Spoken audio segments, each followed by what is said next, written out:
I missed you. It's been an hour. Guys, welcome 90 Day the Melanated Way. I am Linda Antwi. We are doing Love in Paradise, Season 1, Episode 3. Meet the family. Hey, TG. Hey, girl. Hey. Hey, Maria. Hey, girl. Hey. We're going to do housekeeping first and foremost, you guys, wherever you're watching. I appreciate your support. At the bottom of your screen, you can see where you can support this show so we can continue to create and have good times. Wherever you're watching, hit that likes up, thumbs up. That helps too. And it's free to do, and it takes 2 seconds. I need to shout out the people that make this show possible by subscribing to my Patreon at the Melanated Way, 90 Day the Melanated Way. Olivia, Vanessa, Trisha, Sandra, Carol, Trina, Danielle, Rebecca, Marianne, Nia, Ray, Della, Linda, Brianna, Crystal, Nicole, Amanda, Jaleesa, Donna, Chandra, Judy, Beth. I appreciate you guys. Hey, Ray, Della. Hey, girl. Hey. Thank TG. You're killing it. Thank you. You guys, I love this show. I love Love in Paradise. I love the train wreck that is happening.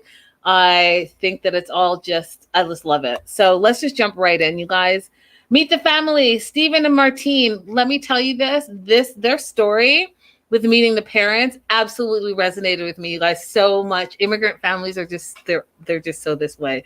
Well, we'll get to that. So I think they're a great looking couple. What do you guys think? I think they're a great looking couple. I'm not saying that they're going to make it, but they look good together. So they had a very acrobatic night the night before, and she was feeling like she was Simone in the bedroom. And so she broke a lampshade. So that was funny to me. And today they're going to spend some time with his daughter, Saari. She's 6, and they're going to go to a monkey sanctuary, and they're picking her up from his mother's house. But really, it's his parents' house because we saw the dad say goodbye to them. So his parents' house. Now, here's the thing, you guys. Saari comes out. She's super excited to see Martine. They're like besties. She has a great time with her all the time, and they just love each other. And I think that that's really sweet, right? Daughter is absolutely adorable, Maria. Now, here's the thing. They put her in the back seat, and I understand that it's island life, and you guys, island life is totally different, and I get that. But I still have to say this. I have to say this. They put her in the back seat, no seatbelt, no car seat, but they're strapped in the front with their seatbelts on. I was like, wait, she's only 6. What? You're professing that this is your girl, and you love her, and the blah, blah, blah. Why is she not, what is happening right now?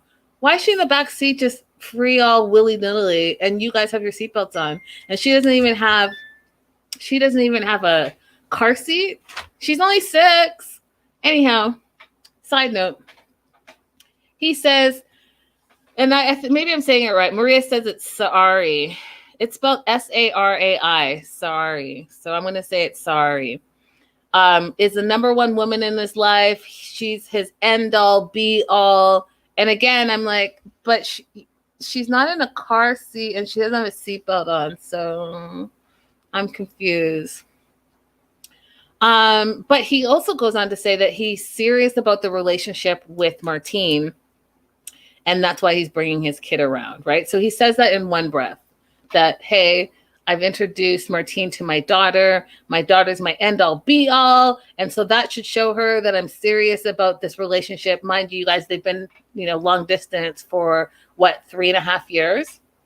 Okay. But they've only ever been in party mode. But I've introduced you to my kids. So that should show you that I'm serious about you. Okay. Now, they get to the sanctuary. They're feeding the monkeys. And Saari says that these days when she's with Martine are the best days of her life. Whenever she sees Martine, and she loves her because she's so cool. Martine's like, yeah, you should come and visit me in Miami. And she gets super excited about that. And then Martine kind of starts to manipulate the situation a little bit. She's like whispering to the little girl, do you want me to live here? Do you want me to stay here? Do you want me to get married to your daddy? Tell him to his face, right? Like okay, you and I are buddies, but I'm going to go ahead and use you to kind of, butter up your dad. Now, she goes on to say, tell your daddy he has to give me a big fat ring. And Steven's looking at her like, I know what you're up to. I'm not impressed, right? And so he goes, what are you girls talking about? And his daughter's like, this is girl talk, Dad. I thought that was totally cute as well, right? But here's the thing that was confusing to me was then he turns to say that he feels pressure on him when she does that, right? So when she's like using the little girl to get to him to like make sure that this relationship is more serious and like she wants to take it to the next level, she wants to move here and get married and all that stuff, he feels pressured. But 5 seconds ago, you said the reason you introduced your daughter to her and spend time with your daughters because you're serious about the relationship. So which one is it? Are you serious about the relationship, or do you feel pressured to be in the relationship?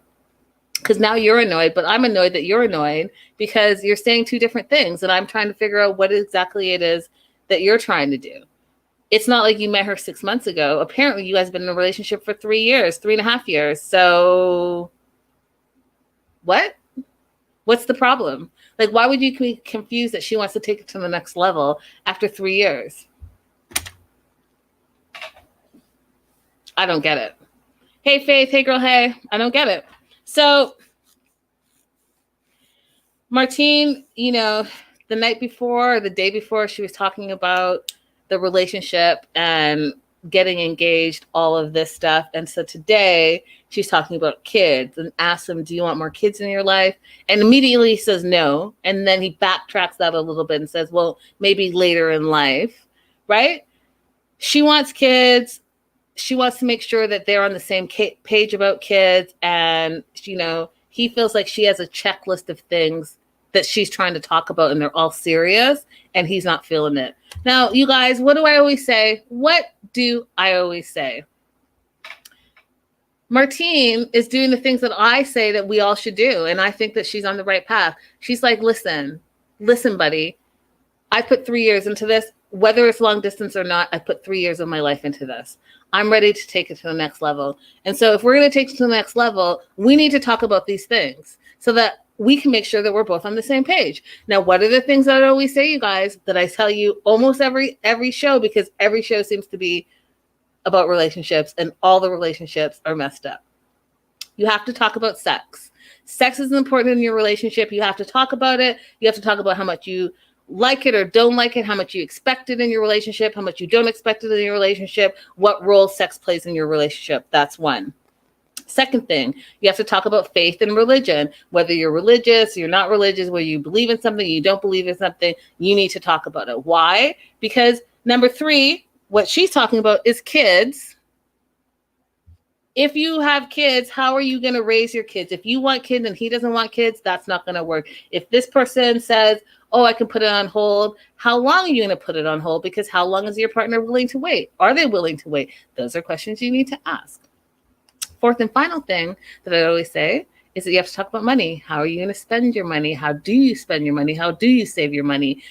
What role does money play in your life, and what is that going to look like 5-10 years down the road? If you don't have those questions, then you're going to be stuck doing this nonsense where she's trying to have a serious conversation with him and bring up the things that are important to her and have those serious conversations so she can decide if it's worth moving forward. If she's going to uproot her life in Miami and move to Barbados, for him to be like, oh no, I don't want any more kids. I don't want to marry you. And yeah, this was just a fun time vacay bay situation that happened to be long distance. She's not wrong with her questions. So I'm confused how he's having an attitude and he thinks she has a checklist. Yes, Steven, she has a checklist because she wants to be more serious. It's been 3 years. Anyhow, they're driving back. They have a great time. They're driving back. She thinks she sees baby cows, but they're really just sheep, and that made me laugh. Then, she's been there a week. Now they go deep sea cave diving. They're going to have an adventurous day. And after this day, she's also going to introduce Stephen to her parents via video chat. And I was like, it's been 3 years and you haven't introduced your parents yet? What's that about? Like, how did that happen? And I get that it's long distance, but you spend a lot of time in Barbados. You've spent a lot of time in Barbados. And so how did that not happen before? What are you hiding and why are you hiding it? Those are big things.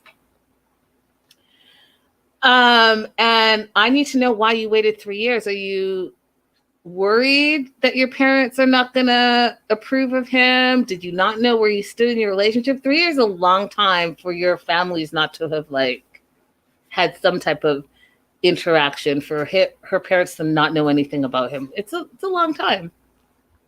So her parents are from Haiti. They're immigrants. They immigrated to a new country. They learned the language. They went to school. She went to school. She has a master's in public health. She's a public health advisor. And her parents are immigrants. Now, I don't know how many of y'all parents are immigrants, but my parents are same story, except from Ghana. Same story. New country, learned the language, school. Education was super important to us. We all have our degrees, and, you know, we were supposed to be 3 things, and, you know, the whole thing, right? So that her story really resonated with me, because that is exactly how immigrant parents are. They're like, we are not doing all this for our children, for y'all not to be something and do something with your lives. Now, the part of the partnership, that's going to be a big deal as well, right? So they go to this man cave, I called it. They go to the cave. It's beautiful. She wants a proposal by the end of the trip. She asks, like, do people get married here? Yes, they do. She wants to take lovey-dovey couple pictures, and he does it. He indulges her. It's all good. And then, so they get back and she's doing the FaceTime. Now, when they showed her parents and her parents were dressed in business attire, I can attest that is exactly what immigrant parents do. They treat it like they're at a job interview. They get super dressed up because they want to make sure that you know that they're taking this seriously. So their Sunday best, whatever the case may be, they're going to be in it, and they're going to be presentable for the first time they're meeting. Some of that, because when you listen, you guys, when you introduce your partner to your immigrant family, that better be like your future spouse. Like, that's how they take it. There's no willy-nilly, you're introducing randoms all the time, because that's going to make you look bad in your parents' eyes if you have an immigrant family. So this was a big deal. So for them to be all dressed up like that, oh yeah, they didn't come to play. They came to interview the person that might be a part of their family. And they want to know all about you, and they want to know all about you right now. So parents get on the FaceTime, and you could tell that the dad's face immediately, he doesn't like Stephen, because Stephen comes in. Now here's the thing with Stephen, like, Martine's a little bit to blame, because she knows how her parents are. She should have had him dress up a little bit different. Like, the gold chain wasn't going to work for him. The t-shirt and the laid back attitude was not going to be a good first look. Okay. You can't be all chill and then tell your immigrant parents that your boyfriend is a DJ, because like the dad's going to say, well, like, what is it that you do? And then your boyfriend explains that he's a DJ and he hosts parties. And the immigrant dad's going to say, that's a great hobby, but like, what's your job? And not only what's your job, what's your career? Like, you can't be a DJ, host parties for your whole life and marry my daughter and support a family on that. And the dad even says, well, what do you do in the day? Now, that ship was sinking super fast, and Martine should have like jumped in there, but she let this boy sink with the ship. So he says, well, you know, I practice my craft and I go to the gym.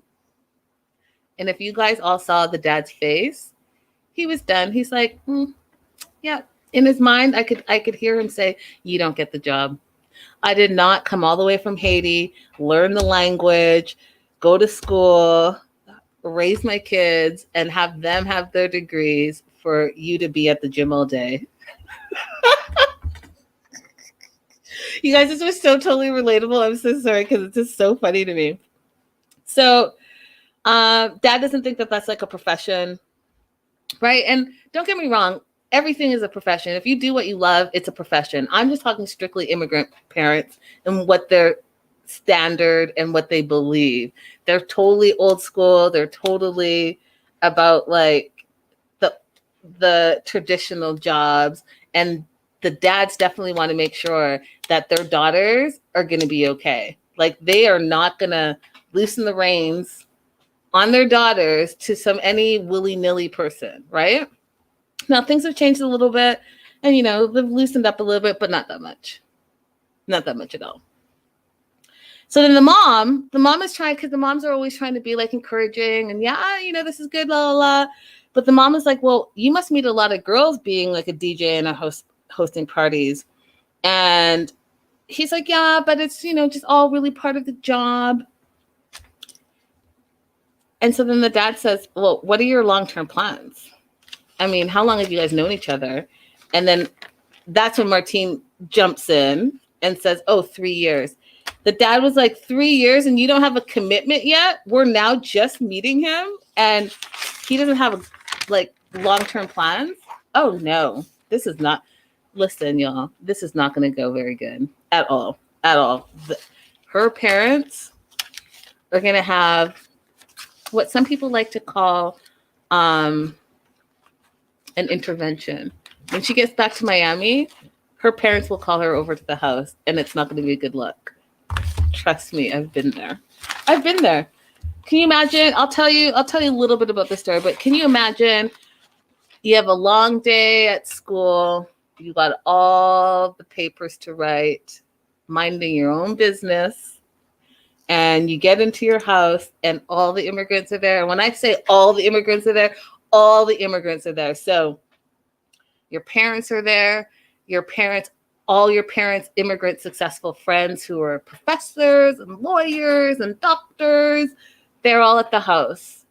Now, your parents aren't having a party because it's the middle of the week, and that's not what they do. They're having an intervention, and they're going to sit you down, and they're going to tell you how important your education is, how important it is for you to choose the right partner in life, how they sacrificed and walked 500 miles barefoot to and from school so that they could provide a good life for you. Those are two stories that really did happen to me. And that is exactly what's going to happen to Martine when she gets back from Barbados, because her parents are not about to allow her to do any type of nonsense. She's not moving to Barbados to be with this dude. And the fact that she didn't say that he already has a baby mama and a baby. Oh, good luck, Martine. Good luck to you. Anyways, moving on to Jamaica. Aryanna, who, in just my opinion, is in La La Land, and Sherlon, who I thought this episode, I was like, is he a brand new person? He came across really, in my opinion, just really good this episode. Like, he's like, listen, we're in Jamaica. No worries, man. Like, you all are not about to stress me out. It's just not happening. And you guys can come at me, but I'm going to sound intelligent. I'm going to be chill, and it's going to be no worries. So they're on day 3, and she's feeling like it's nice to spend time with him. And it's just nice to see him back in person. He's like just really being attentive to her. Her feet are swollen and he feels bad. He wasn't there for the past 6 months to take care of her. And he's putting like suntan lotion on her and just really trying to be attentive in the moment. She makes it awkward and says, like, don't make it sexual. Don't put the sunscreen on me sexually. And I was like, where did that even come from? It's so random, and you're making it weird for him. You're making it weird for your sisters and your mom. Like, I get that you're 25 and there's just stop it. Just stop it. But then same thing. He was like, what? I'm a private guy. I am all about, the sexy time, but that's in private. And I'm not going to broadcast it all over the place. And I'm especially not going to broadcast it when your family's sitting right there. Check for Sherlon. So Karen, and I have to tell you that name right there was an appropriate name for this episode. Karen comes over and sits by Sherlon and wants to ask him a bunch of questions. And so she says, I want to ask you about your plans. Are you ready? And he said, yes, I am. First thing she says is, are you going to try to come over for the birth of your baby? And he's like, no, I mean, I would love to, but the embassy is closed and no to visitors. And he can't even get a visitor's visa right now because the embassy is closed. And he's like, at least I can live stream, and that's better than nothing, right? And if you guys remember, we've seen this live streaming in 90 Day Fiancé with Devin and Jihoon, right? So like, at least you can be a part of it, even if you can't be right there. Now, Karen says, well, Aryanna needs support, and, she really needs you to be there for her. And I was like, did you not hear what he just said, Karen? The embassy is closed. He can't go as a citizen individual and go and open the embassy and force them to give him a visitor's visa. The embassy is closed, Karen. Then she asks, are you looking into the K1 visa? He says, well, we haven't really talked about it. The married part we haven't really talked about. Every time we try to talk about serious things, I'm worried about her hormones and like the hot button topics. And I really just don't want to upset her, especially since we're, miles apart. So it hasn't really come up yet. And then he says to camera, like, he's open to going as a tourist, which makes sense, you guys. Like, this is why I say that Sherlon came across intelligent in this episode, because he's thinking ahead. He's like, he's probably never been to America. And now this family's talking about K1 visa and getting married in 90 days. He's like, I've known her for 17 days, which I thought was interesting, you guys, because that is not true. At least from what they said from episode 1. Episode 1, Aryanna met him the last 2 days of their trip. She spent 2 full days, 48 hours with him, had unprotected sex, got pregnant, and went back. So when he said 17 days, I was like, since when? What's 17 days? Did she come back at some point in between and spend time with you? Because y'all, your storyline said that she went back, found out a month later that she was pregnant, and hasn't seen him since. So someone do the math for me. 2 days, and then all of a sudden it's 17 days. Someone is not telling the truth. I personally think it's 2 days. But apparently it's 17 days. But whether it's 2 days or 17 days, he's like not ready to commit to a K1 visa, go to America and be married in 90 days. That makes sense. You don't even know this girl.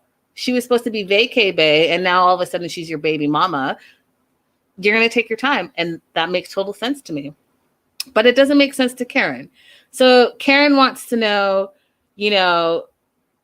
when is he coming over? Is he moving? Is he going to do the K1 visa process? Is he going to be there for the baby and marry Aryanna? Because she doesn't want to be stuck doing his job.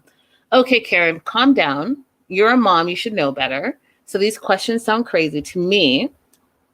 And he even says, well, you need to be realistic, he says. And Karen feels like he's skirting the question. And I was like, what? He's telling you what he knows. He's saying to you, Karen, and let me be clear, since it was clear to me that you didn't understand what he was saying. He was saying, Karen, that he just met your loosey-goosey daughter who was 25, and it takes 2 to tango. And she decided that she was going to have unprotected sex with a stranger that she had met for 2 days. She went back to America, found out she was pregnant, and now she wants him to move to America and marry her and raise the kid together. You don't know him. He doesn't know you. So he has some questions before he's going to uproot his entire life. The boat company that is like a legacy in his family because it's his dad's boat company. He doesn't know you. Yes, you're having his baby, but that was a choice that y'all made 6 months ago. Okay? You don't know each other. So he has questions, and maybe that's why he's not so thrilled to pick up his whole life to move and be a dad in a country that he doesn't know, where he's not going to be able to work for at least the first 6 months. So maybe he should just stay where he is gainfully employed, and send you money, get to know you better, get to know the kid better, and take a little time before he does a major change in his life that might be the biggest mistake of his life. Karen. So then her third question, what are his plans for the future? She says her grandkid needs to be taken care of us, and she feels like he's just giving words and she needs to have actions. And I'm like, okay, Karen, but that also to me doesn't make sense, because you're asking him questions, and questions require words. And so his answers required words. So for you to say that these are just words, then maybe stop asking him the questions and he'll stop just having words. Okay? Because you're not going to see action until you actually see action. And that comes with time. You've met him for 1 day. See how he is with your daughter. See how he treats your daughter. Have more conversations with him, but conversations require words, and his actions will follow those words. But that's just me. Sherlon is not pressed by Karen, though, and that's what I loved about it. He was like sipping on his drink, lying in his lawn chair, not pressed by Karen at all. So what did he say? He said, I understand that you have all of these questions and all of these concerns, but at the end of the day, it's up to me and Aryanna to decide what we want to do with our future. The end. I loved it. Shut the nonsense down quickly. Go ahead, Sherlon. Now, Aryanna and Karen, they go off and talk mom and daughter time. And Karen reiterates that she's worried because it's all just words. And have you not talked to him about the K1 visa and moving to America? No, you haven't. And I don't know how you're expecting him to move per all the things I just said. But her plan is that she wants him to move to America by her due date, and she's due in 3 months. The embassy is closed, but you want him to move by your due date. And if not by your due date, by the time the baby is born. But the embassy is closed. I'm just trying to Mom feels like she's questioning his feelings for her. And she, in my opinion, had the audacity, because it really was audacity, to say that, if he doesn't do the K1 visa and move to America and marry me and be the father to my child, and we are a nuclear family, then she's going to be the stereotype and have a deadbeat daddy, be a single mom. And I was like, what? You don't even know if he wants to come to the U.S. How are you going to label him and stereotype him a deadbeat dad when you even haven't had the conversation with him whether he should pick up his life and move to America? How about you move to Jamaica? If you were grown enough to have unprotected sex, and there are two people to make a baby, then there are two options. You can live in America or you can live in Jamaica. Why does he have to do what you want him to do? And why is he considered a deadbeat dad if he doesn't do what you want him to do? Because he never expressed interest in coming to America from the jump. You were in his country when you spread your legs. But now he has to uproot his life because the both of you decided to do something in the spur of the moment, and now there are consequences. Stop it. Just stop it. You sound crazy. Moving on to Kaye and Mark in Panama. I just want to throw it out there that Kaye, listen, the COVID-15 is no joke, you guys. I'm really trying to get rid of it. But I just want to throw out that Kaye has a killer body. Like, she's just fit, like 6-pack and all. It's very inspiring, and it's making me try to get my shit together. Anyways, they had a very sexy night. They're both exhausted. He feels like he doesn't deserve her because she's amazing. But there are sparks in their chemistry with these two. Now they go jet skiing, and it's clear that she's in charge. She is driving the jet ski. He's riding shotgun behind her. I thought that was interesting to me until he said that he didn't mind it. He likes it because he gets to like hug on her and kiss on her. I just thought I was like, get your own jet ski.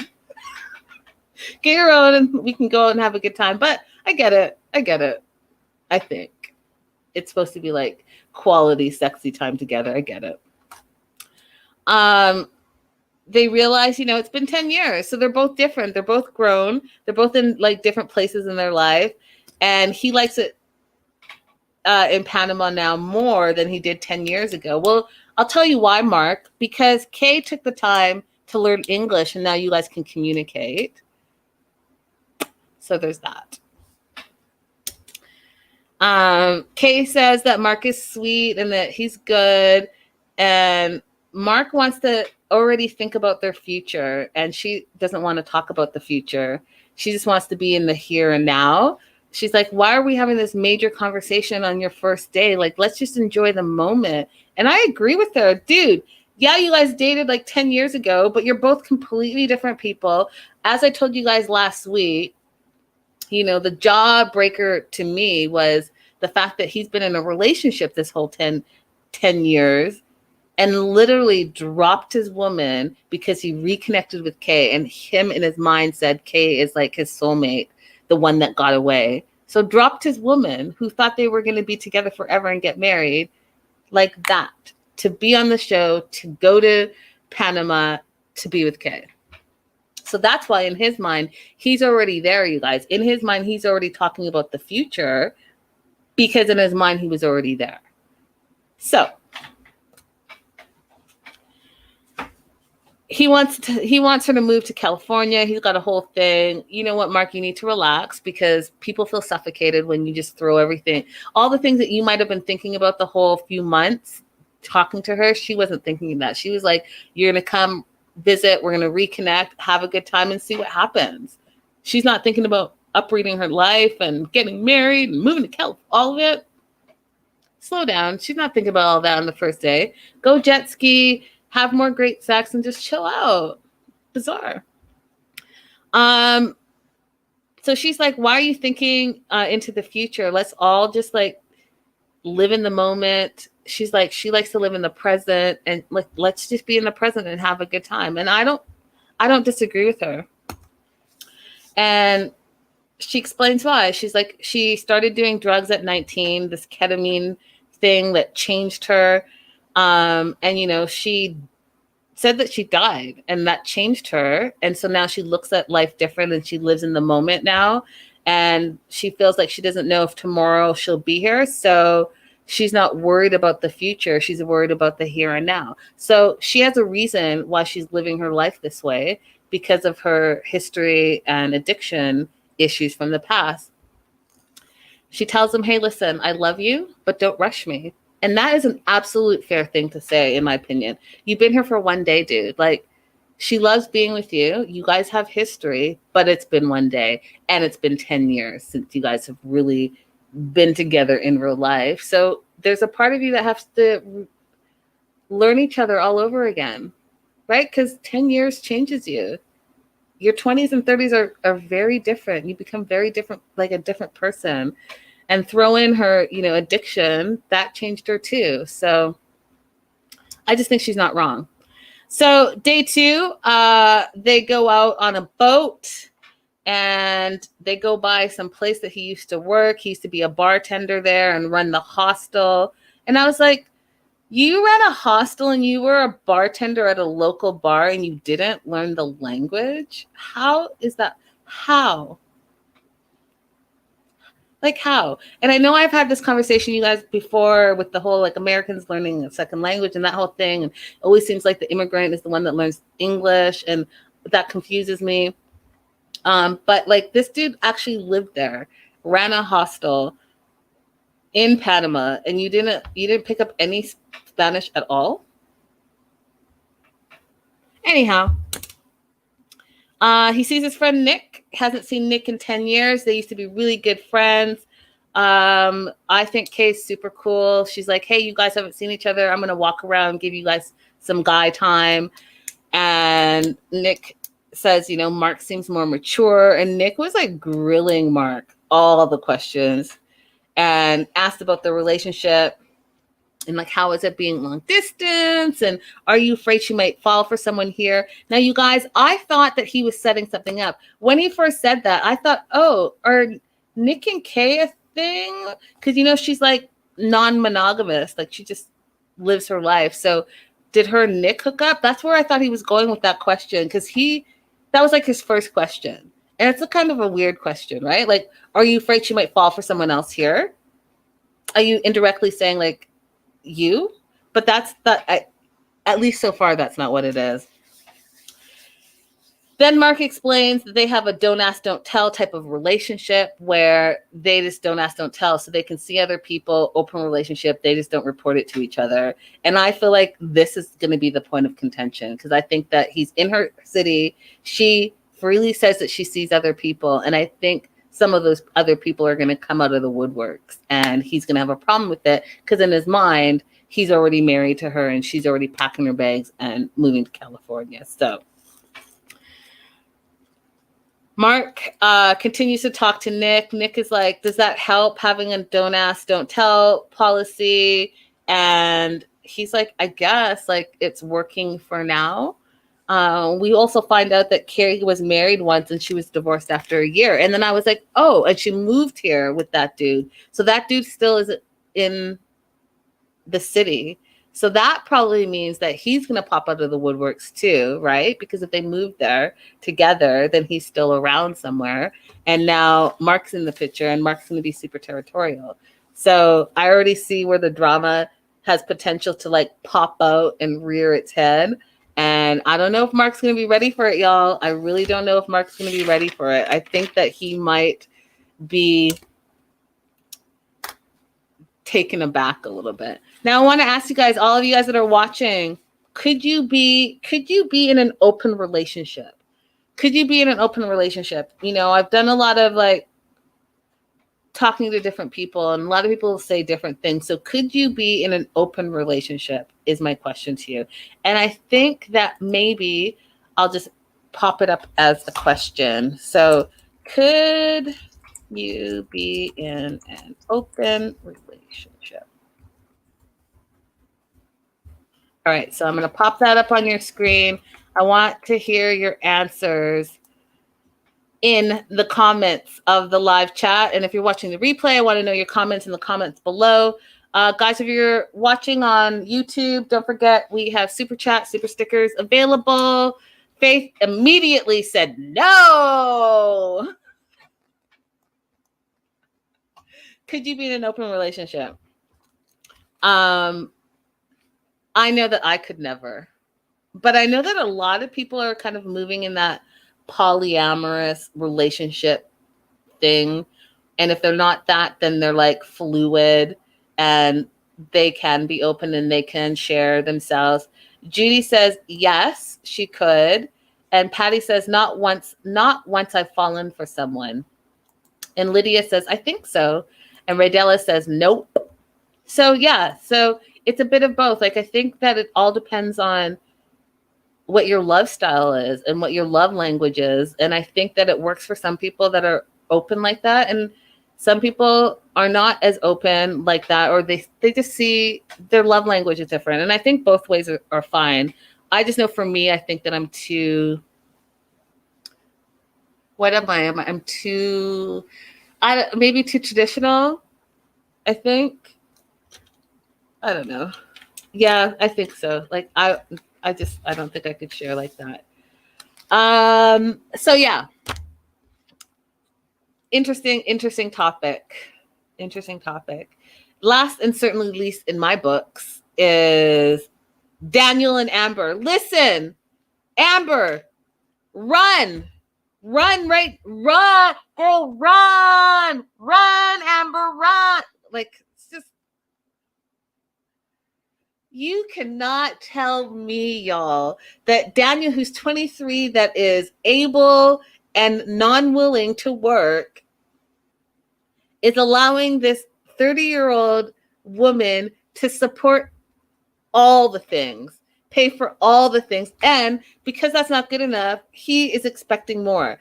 So they're out to dinner with his brother, David. And we find out they live together and they're in Costa Rica. They only have each other. They're very, very close. The brother doesn't speak English. And so there's a little bit of a barrier, but it seems like they all get along, right? Okay, that's great. Now, Daniel quit his job, you guys remember, because he said that his job wasn't giving him enough time to go do the K1 paperwork, but then he didn't do the K1 paperwork, and Amber's paying for all of his bills, and he wanted a new phone and expected her to bring a new phone to him, and he's 23 and able-bodied, right? Now, I keep saying that because this situation is just blowing my mind. So David's happy for them, but he's really not ready for his brother to go because it's really the two of them, right? And then we find out that not only is Daniel planning to come to America with Amber, but he wants to bring his brother David and his mom with him because he wants them to live close to him. He wants them to have a better life and opportunities in America. And he's expecting Amber to sponsor them all. I was like, what? What? Oh, so she's your green card ticket for your whole family, and you're not even staggering the fact that you're absolutely 100% just using her for a green card. You're like, let me just put it all out there. All out there. I'm going to have you pay for my entire lifestyle. Oh, and we're going to go ahead and bring my entire family with us because that's what I expect.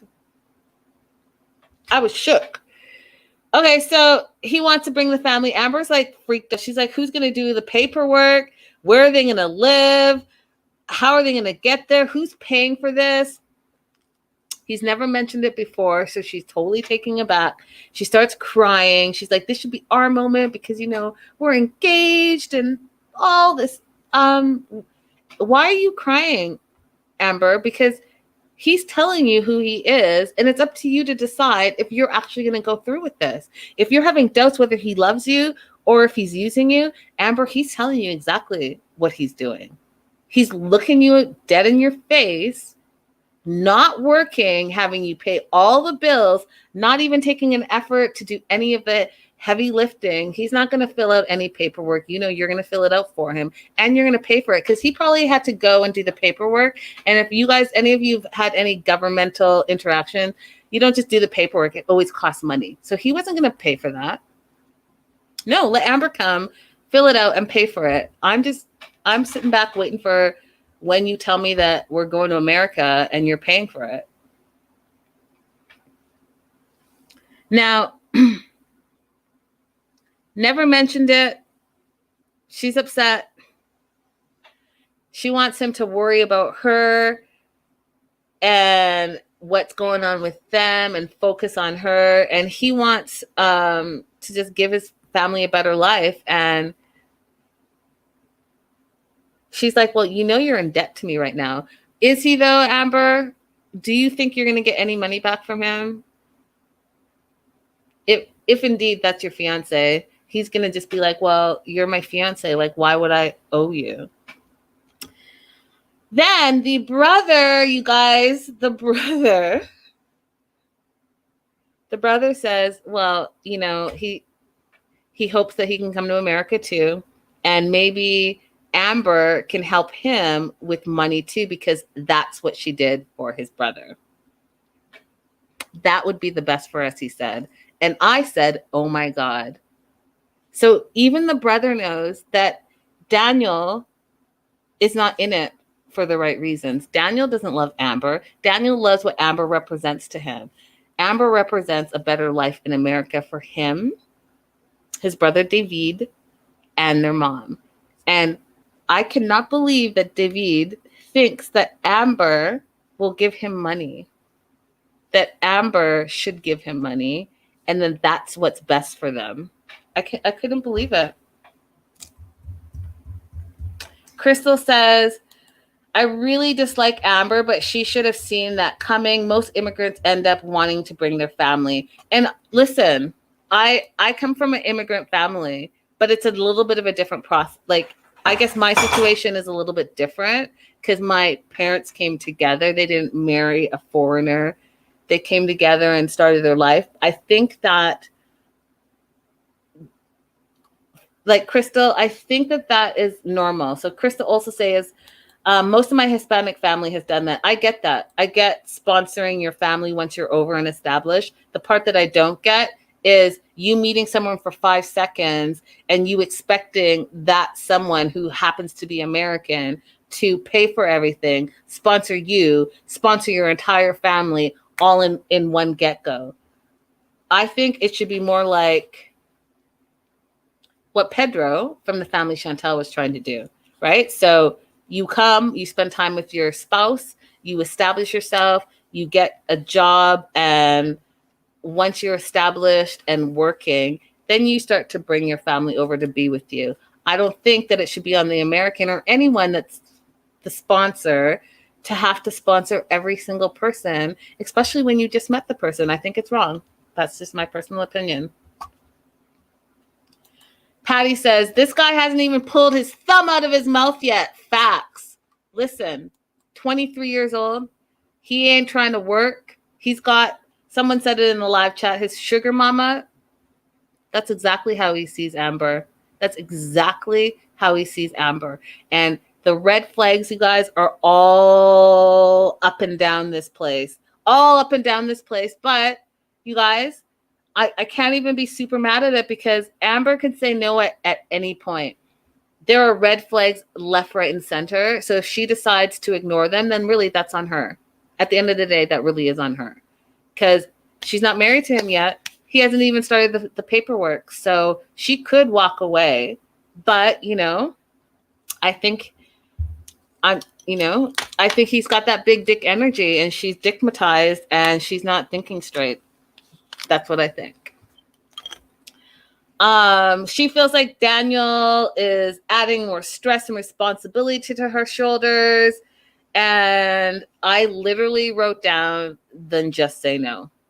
And I put the B word behind it because you can't be all stressed out and you can't make someone can't make you stressed out without you allowing it. So there are signs and there are choices.